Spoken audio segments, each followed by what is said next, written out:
the lions and tigers and deer and elephants in the forests of Africa and other countries, they don't need prime minister or president to manage their lives. Why do we need prime ministers, presidents, and parliaments, and so on? So I'm a bit of anarchist, a non-violent anarchist. I don't believe in violence, but I think we, like the earth is self-organizing system, humans should also be a self-organizing system. In order to be self-organized, you need to be closer to the land and be self-reliant for your food. But your thoughts on like the cities as they are, how do we... They have to change. Yeah. If you want to have a wild heart, these cities have to change. And the London and Washington and New York and Shanghai and Mumbai, they have to go. Like the Babylon went, and many civilizations went. The Greeks, the Egyptian civilization, the Greek civilization, the various civilizations, Roman Empire went, British Empire went. These cities which are controlling human society, they have to go in next 50 years or 100 years. They have to go. If you are ecological, socially just, free society, Yeah. But this is the problem that governments are trying to overcome. That there will be huge human tragedy if like cities disappear in 50 years. No, so Is that it something will you happen could accept? gradually. Yeah. It will happen gradually. So you have a kind of wild heart festival here, and if people are sort of coming here and realizing, then slowly maybe people will acquire a bit of land and then grow their own food, and then maybe create some crafts, and so make their own furniture. They don't have to depend on IKEA for their furniture. They don't have to depend on Marks and Spencer for their clothes. They don't have to depend on Coca-Cola for their water. They don't have to depend on Tesco for their food. It will be here. Nature will be the granary. Nature, the land will be the granary. Land will be the Tesco. This field will be the Tesco, and food will come from the field, and milk from the cows, and not from plastic bottles. And that change has to take place in the next 50 years. Otherwise, we are going to remain civilized and controlled, more and more controlled. So, everything what is in Greece, the land, the sea, the air, the people, the crafts people, men and women, they have not said we are not going to build houses, we are not going to make pots, we are not going to make shoes. They are all doing good, skillful work.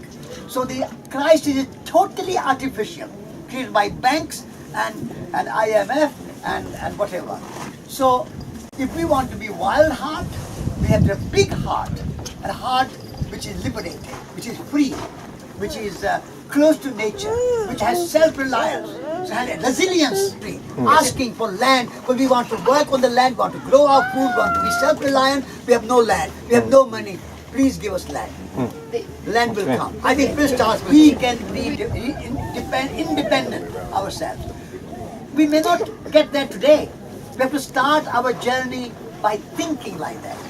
First step is to change our mind and not think that we are so weak and so timid and so unskilled that we can't grow our food, we can't make our clothes, we can't make our shoes, we can't make our furniture, we can't build our house, we can't do anything. We have been made by our education and civilization completely de-skilled and disheartened.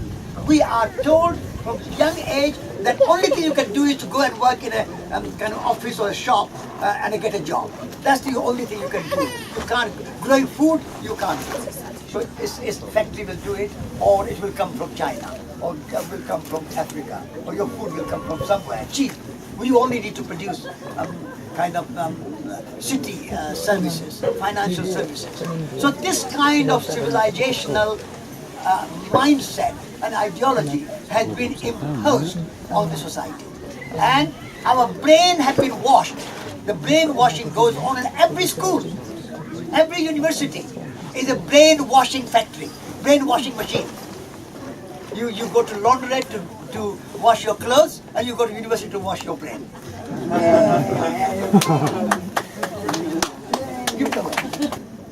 After 10 years, every money should become out of date, so that nobody will hold these bank accounts and put their money in what we call those tax havens in various islands and Bahamas or Jersey Island or somewhere. So we need really, we need a wild heart. And we have to shake off our civilization. And a culture is a very beautiful word. Culture, like agriculture, the culture was to cultivate. In the old dictionary, if you read, it was the cultivation of the soil. So when you cultivate the soil, that's a culture. And then you cultivate the soul with your music, with your poetry, with your dance, with your singing, with your kind of painting. That is culture. Culture and civilization. These are two opposite camps. We need to develop culture where we cultivate the soil, we cultivate the soul, we cultivate the mind, we cultivate the relationship, loving relationship with our partners, with our wives and girlfriends and husbands and children and mothers and fathers and neighbors. Loving relationship has to be cultivated. It cannot be bought like a commodity, like you go in a Tesco and buy food or commodity. So relationship has to be cultivated. In the same way, the food has to be cultivated by cultivating the soil. So we all need to, in every school in Britain has to turn in next 20 years, 30 years, and every school should have a garden where children can learn to cultivate the soil. And when they come out, even when you are an intellectual, you should have some land. And you should be able to grow a little bit of food, a little bit of sweet peas, or not sweet peas, eating peas or beans or carrots or potatoes or beetroot or strawberries, raspberries. Nowadays you buy strawberries in a shop. I never buy because I have my own garden. But when I eat somewhere in somebody's house, they taste like wool. They look red, but they taste like wool. They don't taste anything. And my garden strawberries, the flavor, the fragrance, the taste, the sweetness, and a little bit of Jersey cream on it. My hand. Who wants this civilization? We don't. So there's no taste in this civilization. Civilization is tasteless. Only glamour. Civilization is glamour. Culture is grace. So you have to shift from glamour to grace. Very simple, but we have been conditioned to think that, oh, I can't live without money, I have to get a job, I have to 9 to 5, I have to enslave myself under the boss. When Schumacher College students leave, I say, what are you going to do now? Anything you do, but don't look for a job. This is my message to Schumacher College students. Don't look for a job. Create your own job. Don't be a slave of some boss who will tell you do this, do that. You have to use your own imagination, your own creativity, your own intuition. If you are serving somebody's business like Tesco or Shell or BP or whatever those companies are, you have no initiative, no imagination. You are doing only for money. Don't do anything for money. Your life, human life is too precious. Do for love. Money must come, by the way. Only as a kind of means to an end, to oil the wheel. But the real purpose of your work should be to fulfill yourself, to use your imagination, to your creativity, to cultivate relationship, to serve each other, to help each other, to love each other. That is the purpose of life. Making money is not the purpose of life. But at the moment, money has become the master, and we are all slaves of money, servants of money. That is the wild heart. People said exactly what you are saying. The system is too big. British Empire is so strong. The sun never sets under British Empire. They have an army, they have police, they have money, they have everything. Your spinning wheel can liberate India? You are stupid, you are fool. And Gandhi said, spin the spinning wheel and see what happens. And millions of people start to spin the spinning wheel, and the factories of Lancashire went bankrupt. And in the end, now British Empire is nowhere. What a powerful empire it was, but it's gone.